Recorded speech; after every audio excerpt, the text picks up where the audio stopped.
राक्षे भांडण झालेले होते. राम राक्षे यांच्या सोबत आलेले त्यांचे मित्र जे होते ते पैलवान होते, त्यांच्यामध्ये आणि पोलिसांमध्ये आणि स्थानिक जे कार्यकर्ते रेफरी जे होते त्यांनी हा निर्णय घेतला. त्यांचं त्यांचं असं म्हणणं होतं की तुम्ही ही थर्ड अंपायर मध्ये बघा, रेफरी ऑनलाईन बघा असं त्यांचं म्हणणं होतं. परंतु एकदा निकाल दिल्यानंतर ते पाहणं उचित नाही असं त्यांचं म्हणणं होतं. आणि त्यानंतर राक्षसांचे मित्र जे होते पैलवान त्यांनी सुरक्षा पोलीस प्रशासन आलं होतं, त्यांच्यामध्ये थोडीशी बाचाबाच झाली आणि स्थानिक कार्यकर्ते पोलीस प्रशासनाने बाजूला करून पोलिसांनी राक्षसांच्या मित्रांना पैलवानांना राक्षसांना बाहेर दिलेलं आहे. निश्चितच साहेबराव, एक प्रश्न उपस्थित होता, आता जी लाथ मारलेली आहे पंचांना त्याच्यावरून काही कारवाई होऊ शकते का? आणि दुसरं म्हणजे प्रक्रिया नेमकी काय असते ऑब्जेक्शन घेण्याची?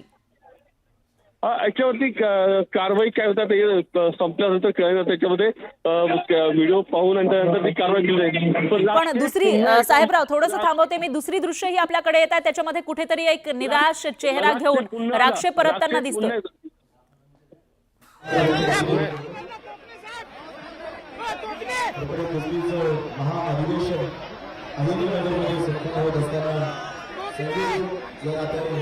तर शिवराज राक्षे जो डबल महाराष्ट्र केसरी राहिलेला आहे, नांदेडचा शिवराज राक्षे, आणि यावेळेला मात्र पराभव पत्करावा लागला आहे. त्यानंतरची ही प्रतिक्रिया समोर येते. मात्र शिवराज राक्षे प्रचंड आक्रमक झाल्याचंही दिसतंय.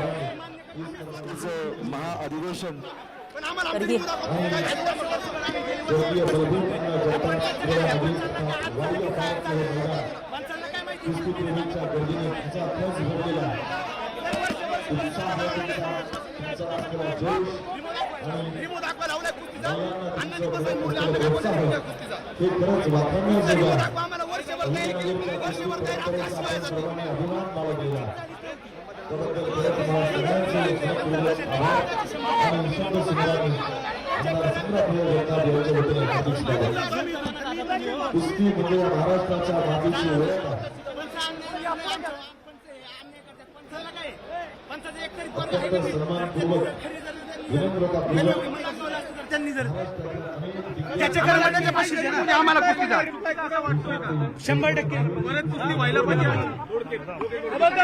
खाली खाली करा. ऐका 2 मिनिटं. हो हे बोलेल हे बोलतील. 2 मिनिटं. इथं न्याय देवताचं काय काम आहे? जर छाती टिकली असेल तर त्याला विजय द्या. ह्याची छाती टिकली असेल तर त्याला पाठ टिकली नाही. पाठ टिकली असेल तर विजय द्या म्हणतोय. आम्ही बाहेर निघून जातो. बघा हे गाव अन्याय करू नका. त्याची पाठ टिकली असेल तर ह्याला आम्हाला आमच्या कुस्तीला आम्ही निघून जातो. अन्याय करू नका.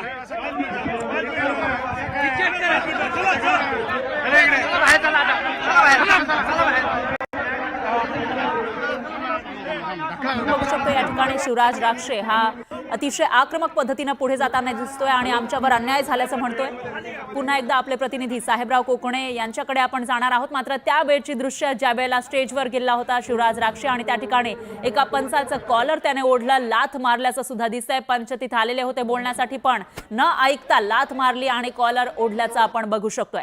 दरम्यान तिथं मंत्री मुरलीधर मोहोळ असतील, उपमुख्यमंत्री अजित पवार सुद्धा त्या स्टेजवर उपस्थित होते आणि त्यांच्याशी बोलण्यासाठी शिवराज राक्षे हा गेलेला होता. पण समाधान झालेलं दिसत नाहीये, आपल्यावर अन्याय झालाय असं म्हणत तावात शिवराज राक्षेनं एका पंचाची कॉलर ओढून त्याला लाथ मारली आणि त्यानंतर हा पंच मागे ढकलला गेल्याचं या ठिकाणी आपल्याला स्पष्टपणे दिसतंय. दरम्यान दुसरीकडची दृश्य आपल्याकडे येत आहे, ज्याच्यामध्ये शिवराज राक्षे हा त्याच रागामध्ये पुढे निघून गेलेला आहे. त्याची प्रतिक्रियाही आलेली आहे, पण आपल्यावर अन्याय झाल्याची प्रतिक्रिया शिवराज राक्षेकडून या ठिकाणी दिली जाते. त्यामुळे सध्या तरी जे चित्र आहे त्यावरून शिवराज राक्षे जो डबल महाराष्ट्र केसरी राहिलेला आहे, नांदेडचा शिवराज राक्षे हा मात्र या स्पर्धेतून कुठेतरी बाहेर गेल्याचं दिसतंय. पोलीस त्याची समजूत काढतानाही दिसतात.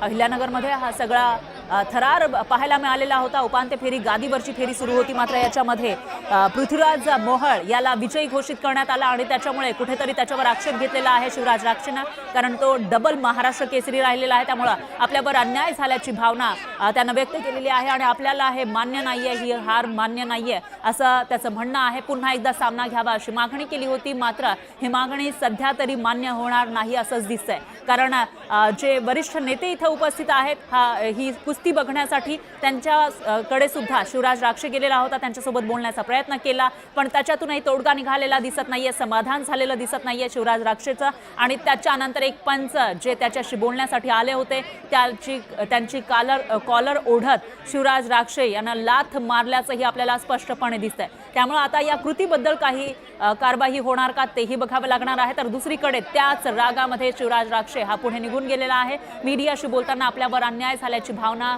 त्यानं व्यक्त केली. आपले प्रतिनिधी सुद्धा तिथे आहे. दरम्यान ही दृश्य आपण बघतोय, हा जो कुस्तीचा थरार आहे तो बघण्यासाठी प्रचंड गर्दी या ठिकाणी आपल्याला दिसून येते. ड्रोनद्वारे टिपलेली दुसऱ्या कॅमेऱ्यामधली दृश्य आपण न्यूज 18 लोकमतच्या माध्यमातून बघतोय. एकीकडे जेव्हा शिवराज राक्षे हा आपला आक्षेप नोंदवण्यासाठी तिथं जे उपस्थित मान्यवर आहेत त्यांच्यासोबत बोलण्यासाठी स्टेजवर गेला होता, त्यावेळेला त्याने एका पंचाला लाथ मारल्याचं दिसतंय, त्यांची कॉलर ओढल्याचंही दिसतंय. दुसरीकडची दृश्य ग्राउंडवरची आहे, ज्या वेळेला शिवराज राक्षे हा परतला होता. दरम्यान पुन्हा एकदा जाऊयात आपले प्रतिनिधी साहेबराव कोकणे यांच्याकडे. साहेबराव, आपण बघितलेलं आहे कशा पद्धतीने शिवराज राक्षे हा प्रचंड रागामध्ये दिसतोय आणि आपल्यावर अन्याय झाल्याची भावना व्यक्त करताना दिसतोय. नेमकं या सामन्यामध्ये काय झालेला होता आणि काय आक्षेप घेतलाय शिवराजनं? शिवराजने ती कुस्ती झाली होती त्याच्यावरली गादीवरली, त्याच्यामध्ये ते चितपट केलं होतं असं बोललं गेलं होतं. परंतु शिवराज निश्चितच साहेबराव, थोडंसं थांबवते मी. आपले अमित मोडक सर हे आपल्या सोबत जोडले गेलेले आहेत, त्यांची प्रतिक्रिया आपण घेऊयात. अमित मोडक सर, उपांत्य फेरी या ठिकाणी गादीवरचा सामना सुरू होता, मात्र त्याच वेळेला डबल महाराष्ट्र केसरी राहिलेला शिवराज राक्षेने कुठेतरी आपली हार मान्य नाही, आपल्यावर अन्याय झाल्याचं म्हणायला सुरुवात केली होती. नेमकं काय घडलं असेल याविषयी उत्कंठा आहे लोकांमध्ये. जे काय आपण दृश्यामध्ये बघतोय फरा की आपल्याला तिथे लात मारताना दिसते. सर्वात दुःखाची आणि वाईट गोष्ट अशी आहे की महाराष्ट्र केसरी ही महाराष्ट्रासाठी अत्यंत महत्वाची स्पर्धा आहे. या स्पर्धेला महाराष्ट्राभर जेवढे काही कुस्तीचे रसिक आहेत त्यांच्यासाठी ही खूप मानाची चुकीचा निर्णय दिला आणि रेफरी चुकीचे आहेत. एक मिनिट ऐका.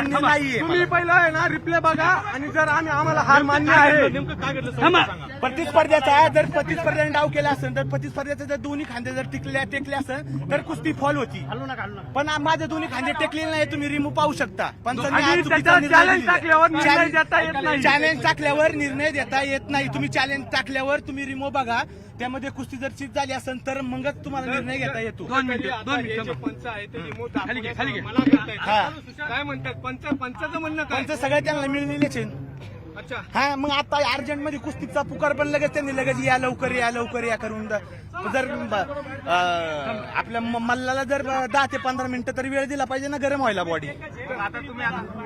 आमची एकच रिक्वेस्ट आहे, रिप्लाय दाखवा. हरलं आम्हाला मान्य आहे. एक मिनिट ऐका 2 मिनिटं